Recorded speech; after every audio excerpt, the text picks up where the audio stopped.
പക്ഷേ നാം ജീവിച്ചുകൊണ്ടിരിക്കുന്ന ഈ കാലഘട്ടത്തിലോ പരസ്പരം തെറ്റി നടക്കുക എന്നത് ഒരു ഫാഷനായി മാറിക്കൊണ്ടിരിക്കുന്ന കാലഘട്ടം.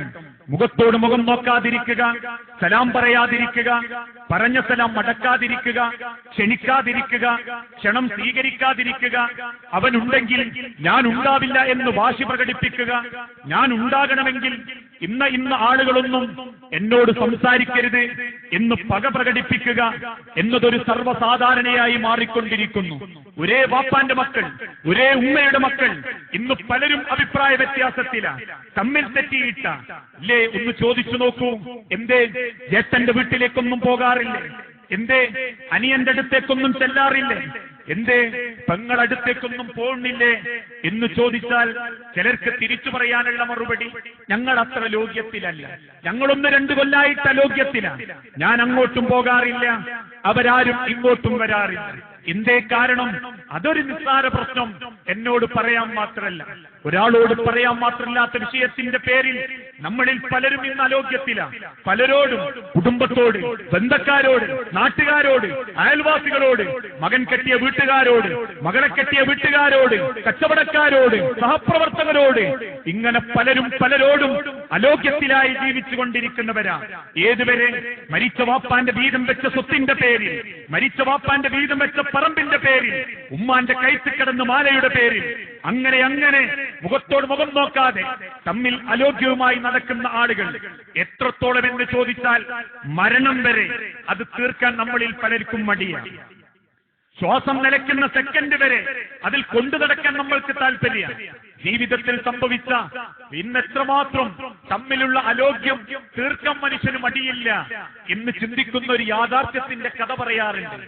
കോഴിക്കോട് സിറ്റിയിലെ പേര് കേട്ടൊരു മഹല്ലാണ് സിറ്റിക്കടുത്തുള്ള മുഖദാർ എന്ന പ്രദേശം. ആ പ്രദേശത്തുണ്ടായ ഒരു വർഷത്തിന് മുൻപുണ്ടായ ഒരു സംഭവം, ഒരേ വാപ്പാന്റെ 2 ആൺകുട്ടികൾ 18 കൊല്ലം മുൻപ് മരിച്ച വാപ്പാന്റെ വീതം വെച്ചപ്പോ ആ കിട്ടിയ അതിന്റെ ഒരു കടയുടെ പേരിൽ 2 ആൺമക്കൾ തമ്മിൽ തെറ്റി. ഒരേ വാപ്പാന്റെ 2 ആൺകുട്ടികൾ തമ്മിൽ തെറ്റി. 18 കൊല്ലം ഒരേ നാട്ടിൽ യാതൊരു ബന്ധവുമില്ലാതെ അവർ ജീവിച്ചു. അതിന്റെ ഇടയ്ക്ക് മക്കളെ കല്യാണം കഴിഞ്ഞു, ബന്ധല്ല. മക്കളിൽ പലരും വീടെടുത്ത് താമസം മാറി, ബന്ധല്ല. ഒരുപാട് ആൾക്കാർ ഇടപെട്ടു നോക്കി, കുടുംബക്കാരിടപെട്ടു, മഹല്ലുകാരിടപെട്ടു. ആളുകൾ ഒരുമിക്കാൻ തയ്യാറാകുന്നില്ല. അവനാന്റെ വലുപ്പത്തരം, എനിക്കെന്തിന്റെ കുറവാ, എനിക്ക് 2 ആൺമക്കളില്ലേ, അവര് വിദേശത്താ, എനിക്ക് എന്തിനു പേടിക്കണം എന്ന അഹങ്കാരത്തിന്റെ ചിന്ത 2 കൂട്ടരും മത്സരിച്ച് അങ്ങോട്ടും ഇങ്ങോട്ടും പക കാണിച്ചു. കഴിഞ്ഞ വർഷം ജേട്ടൻ ജീവിച്ചിരിക്കെ അനിയന് അറ്റാക്ക് വന്നു. കോഴിക്കോട് മെഡിക്കൽ കോളേജിൽ അഡ്മിറ്റ് ചെയ്തു. വാർത്ത നാട്ടിലാകെ പരക്കാൻ തുടങ്ങി. ഇന്നോൻ മരിക്കാറായിട്ടുണ്ട്. 12ഓളം വയറുകൾ അയാളുടെ ഹൃദയഭാഗത്ത് ഘടിപ്പിച്ച് കമ്പ്യൂട്ടറിൽ ശ്വാസം നേർത്ത് വരുന്നത് കണ്ടപ്പോ അവിടെയുള്ള ചില ഡോക്ടർമാര് കുടുംബക്കാരോടൊപ്പപ്പെടുത്തി, അറിയിക്കാനുള്ളവർക്ക് അറിയിച്ചോളൂ, ഇത് ഏറ്റവും കൂടുതലായിട്ടുള്ള അറ്റാക്ക്. വാർത്ത നാട്ടിലാകെ പരന്നു. അങ്ങനെ പരക്കുന്നതിനിടയിൽ ജ്യേഷ്ഠനോട് ചില നാട്ടുകാർ ചോദിച്ചു, അല്ല അഹമ്മദേ, എനിക്ക് ചെന്ന് എന്റെ അനിയനൊന്ന് കണ്ടൂടെ? ഒന്നുമില്ലെങ്കിലും ഒരേ വാപ്പാന്റെ മക്കളല്ലേ, മരിക്കുന്നതിന്റെ ഇടയ്ക്ക് ഓനും നിനക്ക് കണ്ട് സംസാരിക്കാലോ, അതൊരു സമാധാനം അല്ലേ എന്ന നാട്ടുകാരുടെ പ്രേരണ കിട്ടിയപ്പോ എല്ലാം തോൽക്കാൻ തീരുമാനിച്ച് ജ്യേഷ്ഠൻ അനിയനെ കാണാൻ ഹോസ്പിറ്റലിലേക്ക് കയറിക്കുന്നു. ഹോസ്പിറ്റലിന്റെ മുൻഭാഗത്തിരിക്കുന്ന അനിയന്റെ മക്കളെ കണ്ടു, സലാം പറഞ്ഞു, കൈപിടിച്ചു, കരഞ്ഞു, സങ്കടങ്ങൾ പലതും പറഞ്ഞു തീർത്തു. വാപ്പന്റെ ജ്യേഷ്ഠൻ മൂത്താപ്പ വന്ന സന്തോഷത്തിൽ അനിയന്റെ മകൻ പറഞ്ഞു, മൂത്താപ്പ ഒന്നകത്ത് കയറി വാപ്പാനെ കണ്ടോളൂ, ICUവിലാണ്, കാണരുതെന്നൊക്കെയാണ്, എന്നാലും കയറി കണ്ടോളൂ മൂത്താപ്പ, അത് വാപ്പാക്കൊരു വല്ലാത്ത സന്തോഷായിരിക്കും. ഡോക്ടർമാരുടെ സമ്മതം വാങ്ങി ജ്യേഷ്ഠൻ അകത്തേക്ക് കയറിയ വേഗതയിൽ പുറത്തേക്ക് ഇറങ്ങി. ചോദിച്ചു, മക്കള് എന്തേ മൂത്താപ്പ, വാപ്പനെ കണ്ടില്ലേ നിങ്ങള്? വാപ്പാനോടൊന്നും മിണ്ടിയില്ലേ നിങ്ങള്? തിരിച്ചുള്ള മറുപടി, മോനെ അവൻ ഉറങ്ങാന്ന് തോന്നുന്നു, ഞാനൊന്ന് തട്ടി വിളിച്ചു നോക്കി, അറിയുന്നില്ല, ഏതായാലും ഉറങ്ങിക്കൊള്ളട്ടെ, വീട്ടിൽ ചെന്ന് ഞാൻ എന്റെ മക്കളെയും കുടുംബത്തിനെയും കൂട്ടിയിട്ട് വരാം. ആശുപത്രിയുടെ പടിക്കെട്ടുകൾ ഇറങ്ങിപ്പോകുന്ന ജ്യേഷ്ഠനെ മൂത്താപ്പയെ നോക്കി അനിയന്റെ ഭാര്യ മക്കളോട് പറഞ്ഞു, മക്കളെ, വാപ്പ ഉറങ്ങാൻ പാടില്ല എന്നാ ഡോക്ടർമാർ പറഞ്ഞത്. പിന്നെ എങ്ങനെയാ വാപ്പ ഉറങ്ങി എന്ന് പറയുന്നത്? അകത്ത് കയറിയ മകൻ കണ്ടത് വാപ്പ കണ്ണു തുറന്ന് കിടക്കുന്ന കാഴ്ച. ഇതൊരു കെട്ടുകഥയല്ല. പച്ചയായ മനുഷ്യന്റെ ജീവിതത്തിൽ എത്രമാത്രം നമ്മൾ തമ്മിൽ അകലുക ആഗ്രഹിക്കുന്നുണ്ട് എന്നും മരണത്തിന്റെ മുൻപ് അതൊന്ന് പൊരുത്തപ്പെട്ട് മരിക്കാൻ നമ്മളിൽ എത്ര ആളുകൾക്ക് മടിയുണ്ടെന്നും ഓർമ്മപ്പെടുത്താനുള്ള പച്ചയായ നമ്മളെപ്പോലെ രക്തമുള്ള മജ്ജയുള്ള മാംസമുള്ള ഒരു മനുഷ്യന്റെ കഥയാ. അകത്ത് കയറിയ മകൻ വാപ്പാന്റെ കട്ടിലിന്റെ അരികിച്ചെന്ന് പറഞ്ഞു, വാപ്പ, മൂത്താപ്പ വന്നിരുന്നു, അകത്ത് കയറിയിരുന്നു, നിങ്ങൾ ഉറങ്ങാന്ന് കരുതി തിരിച്ചു പോയതാ. ഇത് കേട്ടപ്പോ 12ഓളം വയറുകൾ നെഞ്ചിൽ ഘടിപ്പിച്ച് മരണത്തെ കൺമുൻപിൽ കാണുന്ന, 6 അടി മണ്ണിന്റെ ചൂടും ചൂരും കാണുന്ന ആ വാപ്പ എന്ന മനുഷ്യൻ സ്വന്തം മകന്റെ മുഖത്ത് നോക്കി പറഞ്ഞ മറുപടി, ഓ മമ്മ, ഞാൻ കണ്ടിരുന്നു, ഞാൻ കണ്ണങ്ങടക്കാന്നതാ. അത്രക്കുണ്ട് മനുഷ്യരെ തോൽക്കാനുള്ള മടി. ആരെ കാണിക്കാനായി ഈ വാശി? ആരെ ബോധ്യപ്പെടുത്താനായി ഈ വാശി? ഈ ദുനിയാവിൽ പണമൽപ്പം കൂടിപ്പോയതിന്റെ പേരിലാണോ നമ്മൾക്ക് ഈ അഹങ്കാരം? അള്ളാഹ് തീരുമാനിച്ചിരുന്നുവെങ്കിൽ അള്ളാഹുവിന്റെ ഈ ദുനിയാവിൽ ഒരു സെക്കൻഡ് പോരെ മനുഷ്യരെ ഈ കാണുന്ന സൗഭാഗ്യങ്ങൾ ഇല്ലാതായി പോകാൻ. പടർന്നു പിടിക്കുന്ന ക്യാൻസർ എന്ന മാറാരോഗത്തിൽപ്പെട്ട് ആഴ്ചയിൽ 3 നേരം ഡയാലിസിസിന് വിധേയമാക്കപ്പെടുമ്പോ നഷ്ടപ്പെട്ടു പോയ സമ്പത്തിന്റെ ഭാരിച്ച കണക്കുകളും അവസാനം കിടപ്പാടം പോലും പണയപ്പെടുത്തേണ്ടി വന്ന ഗതികേടിലേക്ക് 4ഉം 5ഉം ബസ് മുതലാളിമാരും ലക്ഷക്കണക്കിന് സമ്പത്തിന്റെ ഉടമകളും എത്തിയിട്ടുണ്ട് എങ്കിൽ കൊട്ടാരങ്ങളിൽ താമസിക്കുന്നവരെ, കുടിലുകളിൽ താമസിക്കുന്നവരെ, പണമുള്ളവരെ, ഇല്ലാത്തവരെ, അള്ളാന്റെ തീരുമാനം സെക്കൻഡ് വ്യത്യാസത്തിന് വന്നാൽ അവിടെ തീരും ഈ അഹങ്കാരം, അവിടെ അവസാനിക്കും ഈ അഹങ്കാരം.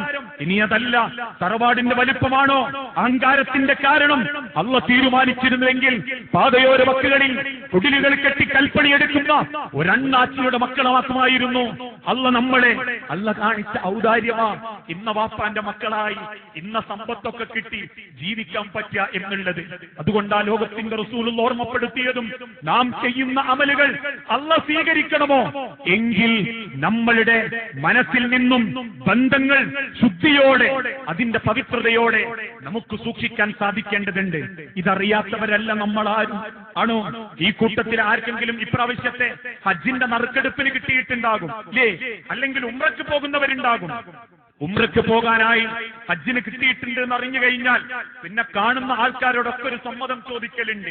അങ്ങാടിയിലായാലും കടത്തിണ്ണയിലായാലും കൈയിങ്ങോട്ട് കൂട്ടിപ്പിടിച്ച്, ഭാര്യനെയും കൂട്ടി കുടുംബത്തിൽ കയറി ചെന്ന് കൈയിങ്ങോട്ട് കൂട്ടിപ്പിടിച്ചിട്ട് പറയും, ഞാനിങ്ങനെ ഉംറയ്ക്ക് പോവുകയാണ്, ഹജ്ജിന് പോവുകയാണ്, എന്തെങ്കിലും ഉണ്ടെങ്കിൽ, പറ്റിപ്പോയിട്ടുണ്ടെങ്കിൽ എന്തെങ്കിലും പൊരുത്തപ്പെട്ട് തരണം. എന്തിനാ നമ്മൾ അങ്ങനെ പറയാനുള്ള കാരണം? അള്ളാഹുവിന്റെ റസൂൽ ഓർമ്മപ്പെടുത്തിയിട്ടുണ്ട്, ചെയ്യുന്ന അമലുകൾ അള്ളാഹ് സ്വീകരിക്കണേ, പൊരുത്തം വാങ്ങണം. അത് ഒരു ഹജ്ജിന് മാത്രമല്ല, നമസ്കരിക്കുന്ന നമസ്കാരം അള്ളാഹ് സ്വീകരിക്കണോ, പൊരുത്തണ്ടാവണം. തൊട്ടു മുൻപ് നമസ്കരിച്ച മഗ്‌രിബ് നമസ്കാരം അള്ളാഹ് സ്വീകരിക്കണോ, ബന്ധത്തിൽ പൊരുത്തങ്ങൾ ഉണ്ടാവണം. ബന്ധം മുറിച്ചവന്റെ ഒരമല് പോലും അള്ളാഹ് സ്വീകരിക്കുന്നില്ല.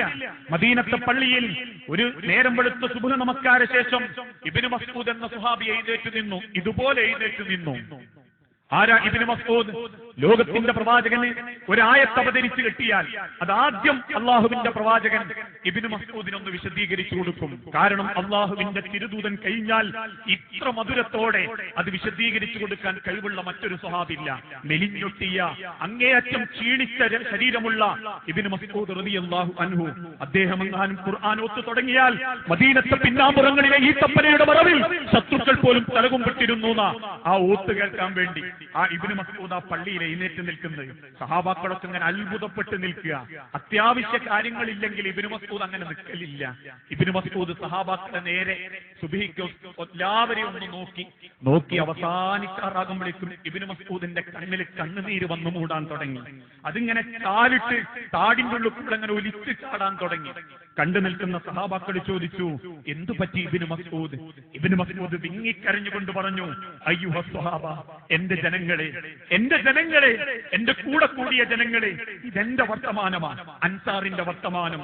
ഈ ആലുവ പ്രദേശത്ത് ശ്രീമൂല നഗരത്തിൽ ഒരുമിച്ച് കൂടുന്ന എന്റെ വാക്ക് കേൾക്കുന്ന എന്റെ മനുഷ്യരെ, നിങ്ങളിൽ ആരെങ്കിലും ബന്ധം മുറിച്ചവരുണ്ടെങ്കിൽ, മുഖത്തോട് മുഖം നോക്കാത്തവരുണ്ടെങ്കിൽ, അലോക്യത്തിൽ കഴിയുന്നവരുണ്ടെങ്കിൽ, അള്ളാന്റെ മതത്തിന്റേതല്ലാത്ത വിഷയത്തിൽ നിസാരമായ പ്രശ്നങ്ങൾ ഊതിപ്പെരിപ്പിച്ച് മനസ്സിൽ ശത്രുത കൊണ്ട് നടന്ന് മരണം വരെ അത് തീർക്കാൻ വെപ്രാളപ്പെടുന്ന ആരെങ്കിലും ഈ കൂട്ടത്തിലുണ്ടെങ്കിൽ, അത് ഉമ്മയോടാവാം, വാപ്പയോടാവാം, അയൽവാസിയോടാവാം, ആരോടുമാവാം.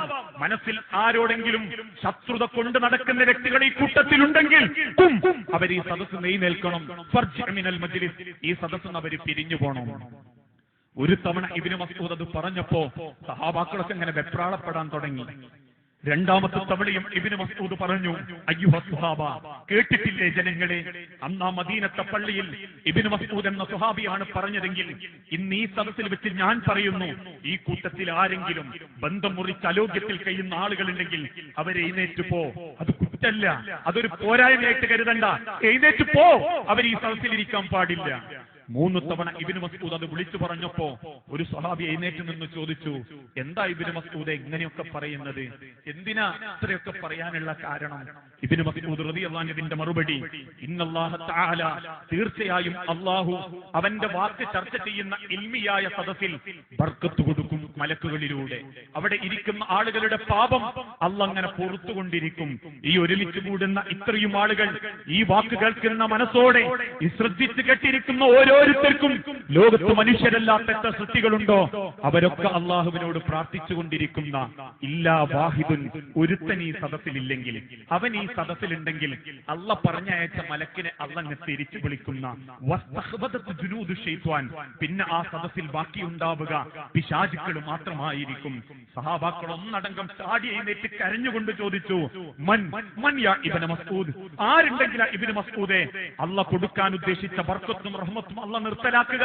ഇബ്നു മസ്ഊദ് സങ്കടത്തോടെ വിളിച്ചു പറഞ്ഞു, മൻ ഖാത്തിഉർ റഹ്മ, ബന്ധം മുറിച്ച ആളുകൾ, അലോഗ്യത്തിൽ കഴിയുന്ന ആളുകൾ, തമ്മിൽ തെറ്റിയ ആളുകൾ, അവരുള്ള സദസ്സിൽ അള്ളാന്റെ മലക്കിറങ്ങില്ല. അവരുടെ അമലുകളിൽ ഒന്നുപോലും അള്ളാഹു സ്വീകരിക്കുകയില്ല. 5 പകരം 50 നേരം അവർ നമസ്കരിച്ചാലും, 30 പകരം 30 വർഷം സ്ഥിരമായി നോമ്പനുഷ്ഠിച്ചാലും, 10 രൂപയ്ക്ക് പകരം 10 കോടി അള്ളാഹ്ക്ക് മാർഗത്തിൽ ചെലവഴിച്ചാലും ഇല്ല മനുഷ്യരെ, ബന്ധം മുറിച്ച ആളുകളിൽ നിന്ന് ഒരമല് പോലും അല്ലാഹു തആല സ്വീകരിക്കുന്നില്ല. ലാ തുഫ്തഹു അബ്വാബുസ് സമാ, അവന്റെ കർമ്മങ്ങൾ ഏറ്റെടുക്കുന്ന മലക്കുകൾക്ക് മുൻപിൽ ആകാശത്തിന്റെ 1ാമത്തെ കവാടം പോലും അല്ലാഹു തആല അടച്ചു കളയും.